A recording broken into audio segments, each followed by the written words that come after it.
Imam Sadiku, paqja qoftë mbi të, ka thënë: kushdo që qanë nga dëmshuria e mëshira për ne dhe për atë që kemi përjetuar, Allahu e mëshiron atë para se t'i dalë loti nga syri i tij.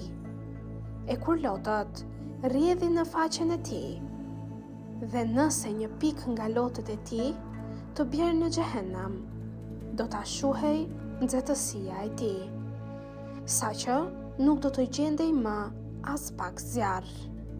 Vërtet, ai që e ka zemrën e pikëlluar për ne, do të gëzohet ditën kur të na shoh në çastin e vdekjes. Një gëzim që nuk largohet nga zemra e tij, derisa të vi tek ne në haudin burimi i ujit të begat.